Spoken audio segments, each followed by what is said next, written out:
I wanted to read 35 books in 2023, but I read 30. My favorite book of the year, probably my all-time favorite book ever. These 5 books should be on your TBR for 2024. Hello everyone and welcome back to my channel. My name is Brianna and in today's video I wanted to show you guys my favorite books of 2023. So I read 30 books in 2023.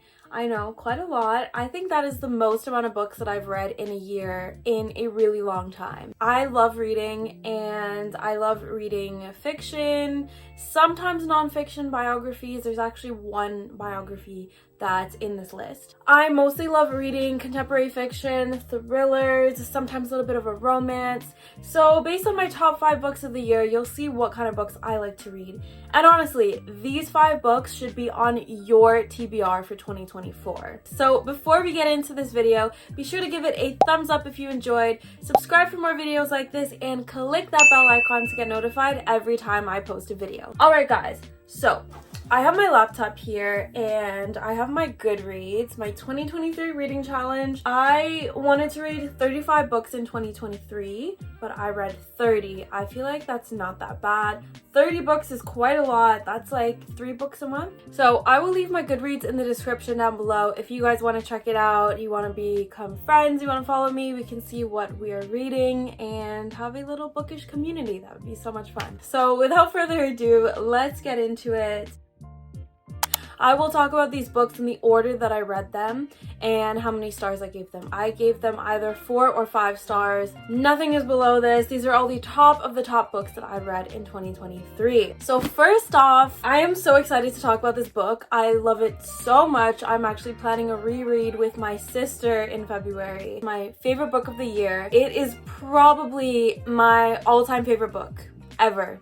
So it is Tomorrow and Tomorrow and Tomorrow by Gabrielle Zevin. I have 2 copies of this book because I love it so much. This one was the first copy I got. It's kind of battered because I lent it to a friend. And then I got this softback cover and I think they are both so beautiful. Like this one is reflective. It's amazing. I read this in probably 2 days when I went to visit my family last year. I had an 8-hour flight and I was pretty much reading this the entire time. It just... Okay. You've probably heard a lot of booktubers and people talk about this book, but it is just so good. This book follows the 2 main characters, Sam and Sadie, who grew up together and something happened in their childhood where they grew apart and they haven't seen each other for many years. But one day, Sam and Sadie reconnect and they end up creating a video game together. So it starts with them kind of creating a video game, but it's not just about that. It's about their friendship, the love in their friendship. That's not exactly a relationship, but you know, I won't get too much into that because you kind of have to read the book to know. It follows them throughout the years as friends, partners, creating a video game, and eventually they go on to create a company. You know, it follows them throughout the years, navigating each other, navigating life and the obstacles and just everything that comes their way. This story is so much more than just creating a video game. It's so much more than that. Although I used to play some video games, I'm not a gamer myself, but this book does not require you to be a gamer. You don't need to know anything about video games to enjoy this. It explores friendship, relationships, romance, love, but it's not your typical love story. This book is about video games, yes, but it's more so about the deep relationships between the characters, between Sam, Sadie, Marks, and all of the other characters that get involved. This book just goes to show that not all love needs to be a relationship. It can be found in friendships as well. I love this book so much, and looking at it right now, I want to reread it. I've read it once and I know that I'm really going to enjoy it again when I reread it with my sister.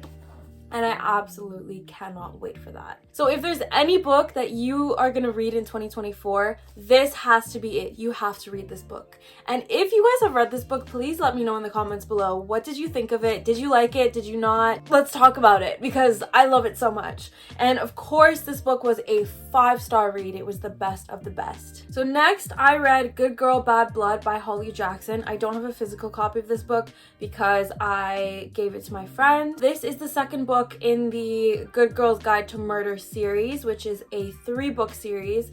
I've read the first one at the beginning of this year, and I've read the second one. And the reason why the first one isn't on this list is because this is a young adult thriller mystery kind of series, and I normally don't read young adult books because they normally follow teenagers in school, growing up. I'm 23, I am past all of that. I don't relate to teenagers in high school and that kind of drama anymore. All of the books on this list besides this one are contemporary fiction or thrillers or whatever. They're not young adult. But this is an exception. So I read the first book and I liked it. I think I gave it 3 or 4 stars.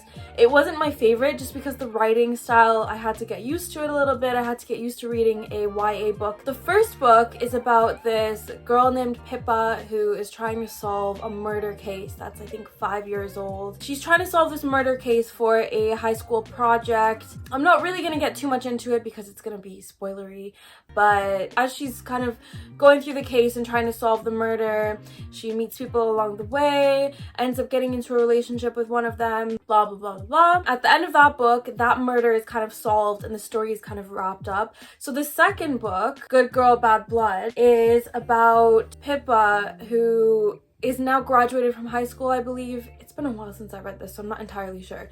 But I believe she's graduated from high school. She starts a true crime podcast called A Good Girl's Guide to Murder. Her and this guy from her school try to solve another mystery because one of her friends or someone that she knew came to her and asked her to solve it. I loved how this book wasn't really a continuation of the first one. It was more of a spin-off, kind of the same characters but a different storyline. I thought the story was a little bit better than the first one, and I was more used to the writing style and kind of immersed in the world a little bit more than the first one. That's why I gave this one a higher rating than the first one. But yeah, it was super fast paced, there were lots of plot twists, and I really liked it.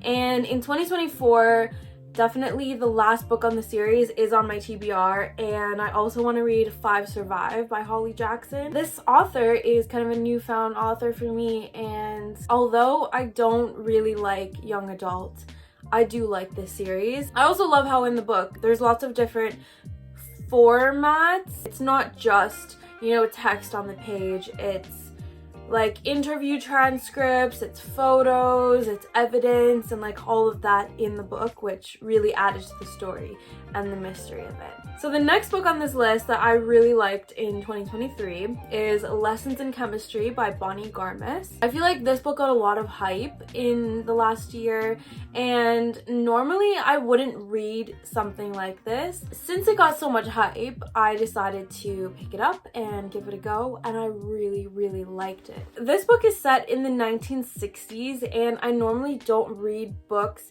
set in that era, like before modern technology, before 2000s-ish. I don't normally like reading books in that era because I feel like it can be a little bit dated and the language can be a little bit different, and I don't really relate to it. I haven't read that many books in that era, but this one was very different. This one blew me away. It was so good. This book is about a chemist in the 1960s. Her name is Elizabeth Zott. She went to school for chemistry degree. I think she did her undergrad or something at a prestigious university. In the workplace, she's the only woman chemist, and nobody seems to take her seriously. They're all men there. They all don't really like her. They all think that they're right and she's wrong, even though she is really smart. Nobody's taking her seriously, so she's trying to prove herself. She's trying to, you know, be that career woman, break the boundaries of what women in the 1960s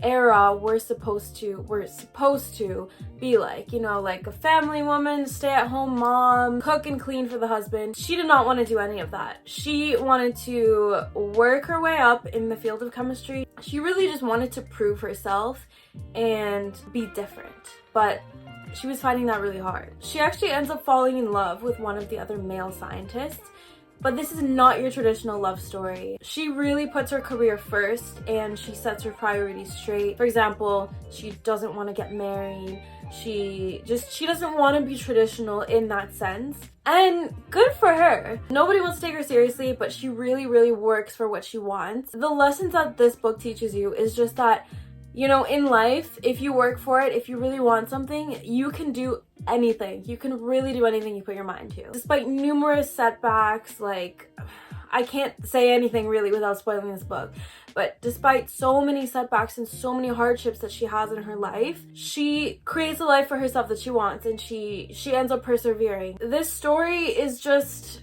I feel like it's something that everyone should read. It's so good. The fourth book that I really love this year is called I'm Glad My Mom Died by Jennette McCurdy. I normally don't read biographies by celebrities or famous people unless I really like them or know them. And you might think I'm crazy, but I've never seen iCarly and I've never seen Sam and Cat. I've never really seen anything that Jennette McCurdy was in. And before reading this book, I really knew nothing about her. I normally wouldn't have picked this book up, but my roommate was reading it and she said that it was so good. She said that I absolutely had to read it. I did, and I am so glad that I read it. It's very different. I mean, the title, I'm Glad My Mom Died, is very out there, and that's very bold for her to have as a book title, but it really kind of just sums up what the book is about.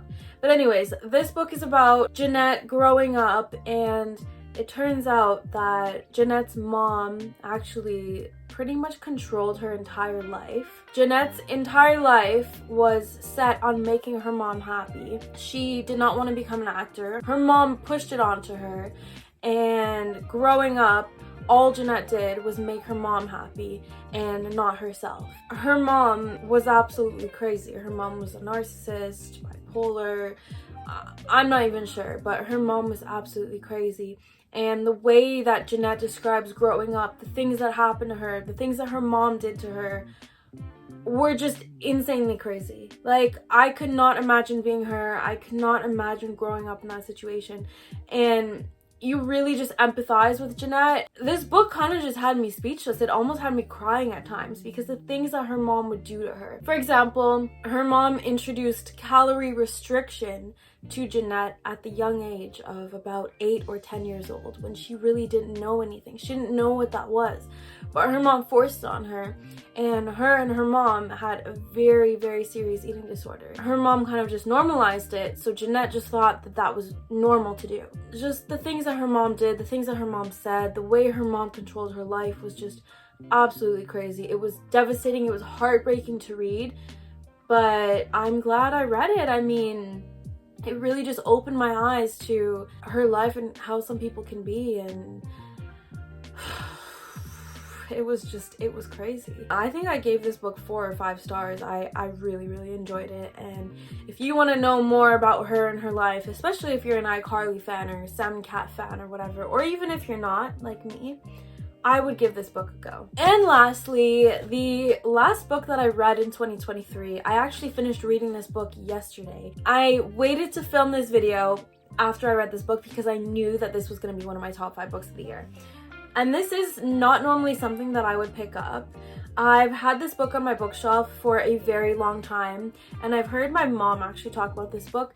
I think she said that she's read it or she's watched the movie or something, and she really enjoyed it. So this is not something I normally pick up. This book is The Time Traveler's Wife by Audrey Niffenegger. I normally don't like science fiction or fantasy or time travel or anything like that really, because I don't like getting into like the huge worlds of fantasy, and I just feel like normally it's really heavy, and science fiction and time travel, it's just not something that I would normally pick up. But this book ended up being very, very different. So this is about a man named Henry who is a time traveler, but he can't control when he time travels. He will basically just disappear, and he'll time travel either to the past or the future. And whenever he time travels, this is funny, but whenever he time travels, he is naked because he can't bring anything with him. He can't bring the clothes that he's wearing. He can't bring jewelry or anything. It kind of follows his adventures or misadventures when he time travels. This story is about him and his eventual wife named Claire. It just follows the love story of Claire and Henry throughout the years. And this book is so many things. This book is heartbreaking, it's sad, it's happy. I mean, it has its moments of all of the emotions. I was almost crying at the end because of how sad it was. It's just this love story between Claire and Henry, and it's not your typical love story because Henry travels throughout time and he's not always there for Claire, and you know, he can disappear for days or weeks or months at a time without him wanting to, without Claire wanting to, and Claire is just left alone sometimes. A lot of her life, Claire is waiting for him. This book goes through his struggles and, you know, navigating a romantic relationship or even a relationship with his friends or family, with him being a time traveler and all of the things that he's experienced and he's going through in his life. It is so good. I was talking to my dad about this and he said that this book, this movie, has inspired a whole genre of time travel romance books, which I think would be really interesting to read now. But I wonder if any of the other books in the time travel romance genre are just like kind of a copy or very similar to this one. I really enjoyed this book and I'm glad that I read it this year. I mean, I just picked it up because I wanted to read something different and out there, and I couldn't find a book that I was really loving or wanting to read for a while, and I just saw this on my shelf and I'm like, you know what, it's been on my TBR for a long time, let me just pick it up. And I did, and I'm so glad that I did. So guys, those are all of my favorite books of 2023. If you guys have read any of these books, let me know, and also let me know in the comments down below. What were your top picks of 2023? What books did you read and absolutely love? I am looking for recommendations for my 2024 TBR, and I want to read some really good books this year. I want to put reading as more of a priority than I did in 2023. I mean, I read 30 books and I read pretty much as I could within the time that I had because I was very busy this year. But in 2024, I want to read, how many books do I want to read? I don't know. I haven't set my Goodreads 2024 reading challenge yet, but I think I'm gonna put 30 books or 35 books just like I did this year. Also, let me know, do you want more book videos? I would be so happy to read more books and to make videos about them. I'm kind of all over the place with the videos on my channel right now because I'm not entirely sure what I want my channel to focus on.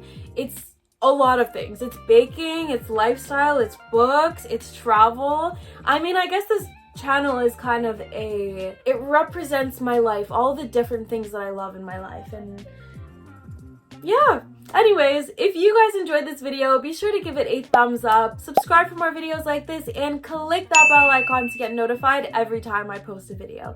I really enjoyed filming this video and I enjoyed these books so much, so if you want to see more reading videos, please let me know. Happy New Year, guys! I really hope you have a good one, and I will see you in the next video, and I will see you in 2024. Bye!